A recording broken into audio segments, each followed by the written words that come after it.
Primera mitad en Sobre la Tierra, ya está con nosotros en el estudio María Marta Cafaro, que es docente de la Cátedra de Fertilidad y Fertilizantes de la FAUBA.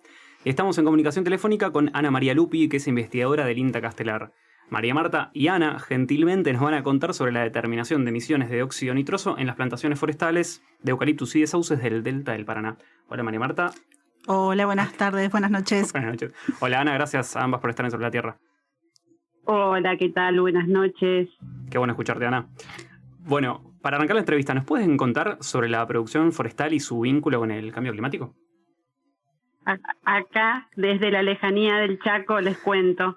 La actividad forestal en la Argentina básicamente se concentra en la Mesopotamia y provincia de Buenos Aires. Si bien hay otras regiones forestales como lo que es la Patagonia, y estamos hablando acá particularmente de bosques cultivados, ¿no? Que es un poco lo que está asociado al estudio que estamos haciendo entre el INTA y la FAUBA. Todo lo que sea Mesopotamia, básicamente concentrando foco en lo que son los eucaliptus y los pinos, y en provincia de Buenos Aires, que abarca todo lo que es continente, que es un mundo, digamos, y después un foco particular que es el delta, que el delta es un ambiente totalmente distinto a lo que es la parte continental. A nivel nacional, Argentina tiene alrededor de 1,2, 1,3 millones de hectáreas de bosques cultivados, y el delta, que es donde nosotros hicimos foco con nuestro estudio, tiene alrededor de 60.000 hectáreas. En el delta básicamente lo que se planta son salicáceas, sauces y álamos.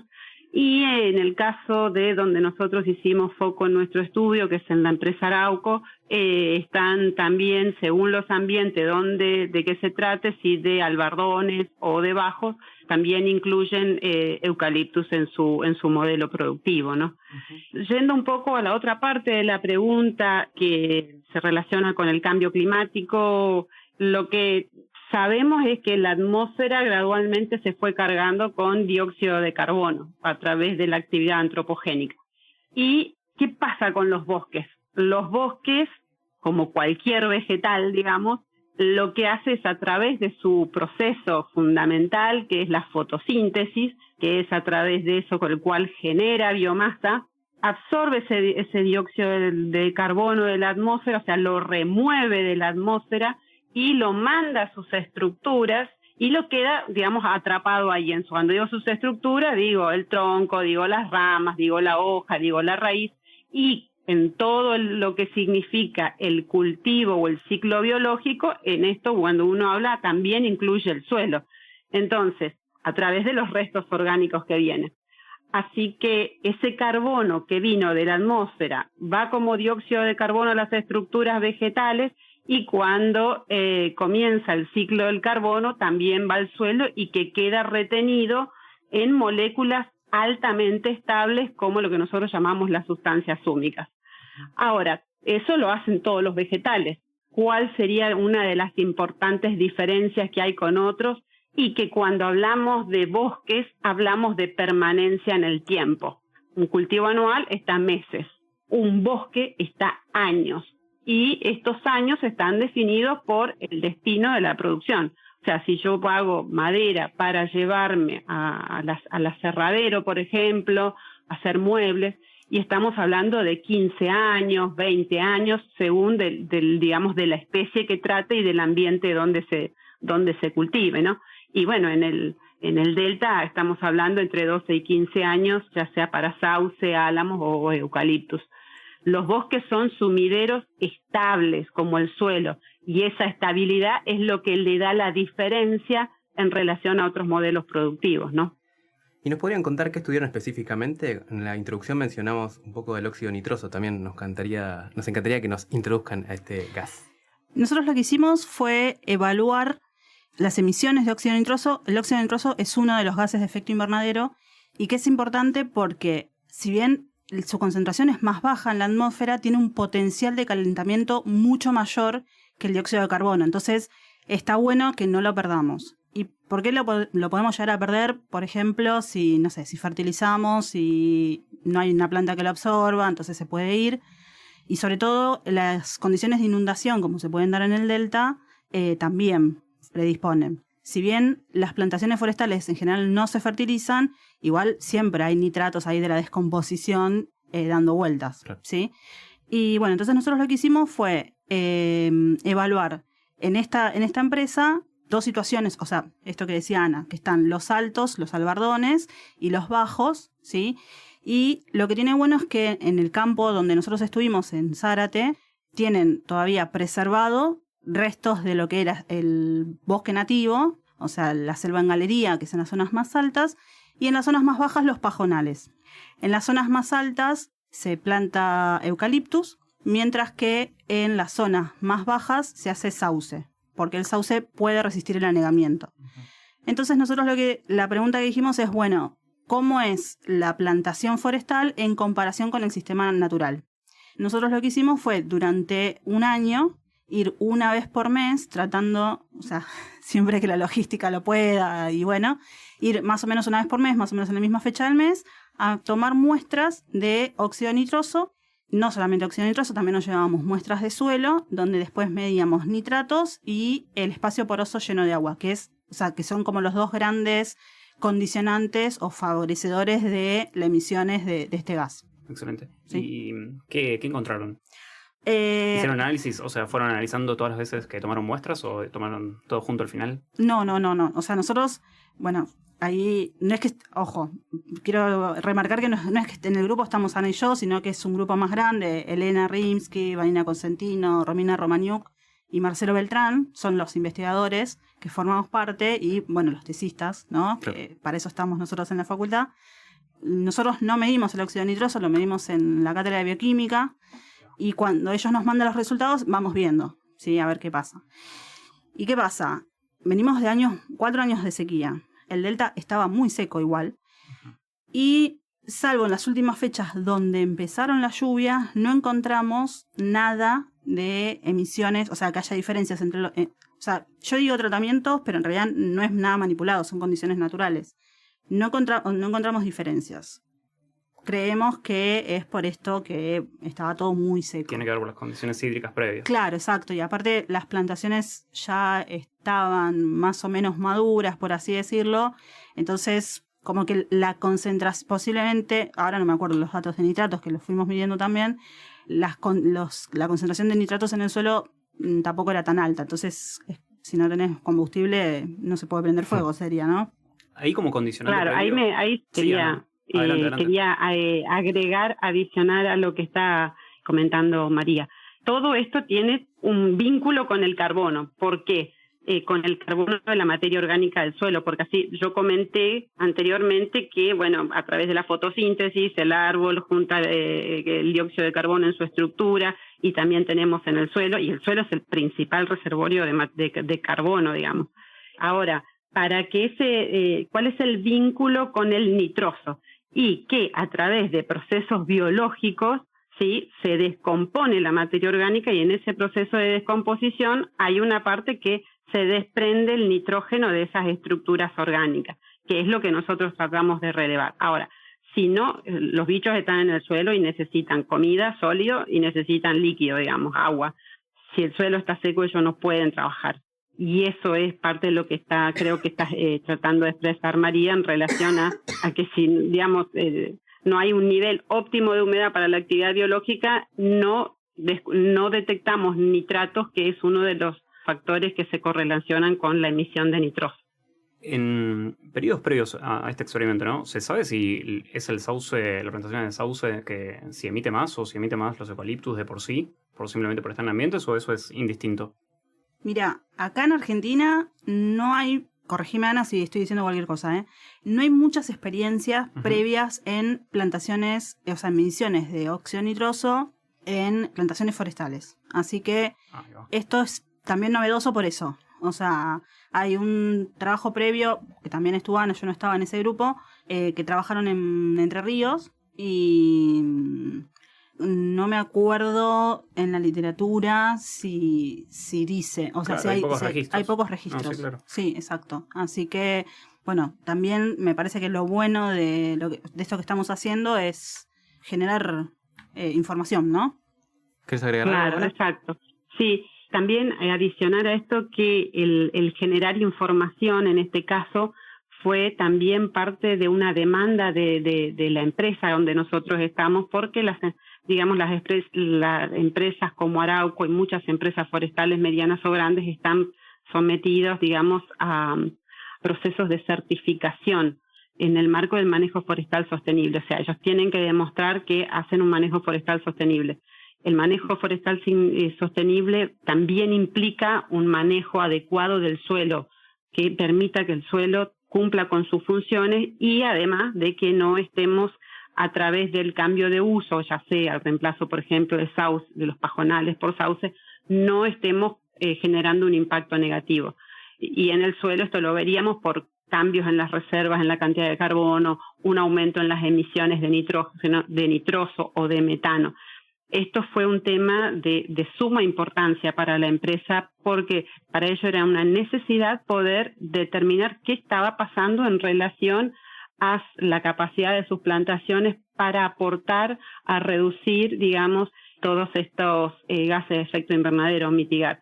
Y bueno, y como ya lo adelantó María, los resultados en principio no marcarían que las plantaciones tengan un mayor impacto, digamos, en el ambiente con aumentos en las emisiones de nitroso. Esto significa que quienes compran la madera de esta empresa, si no está en esta data, ¿no se la compran o es una adicional como para valorizar el producto?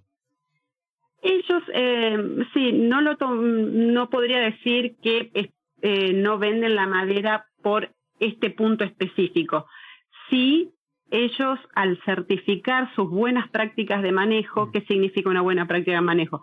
Y que no conservan sus residuos, que las plantaciones, que los suelos donde tienen las plantaciones no pierden carbono a través del manejo. Bueno, son toda una serie de puntos que son buenas prácticas que hace que tengan un manejo climáticamente inteligente, por decirlo así.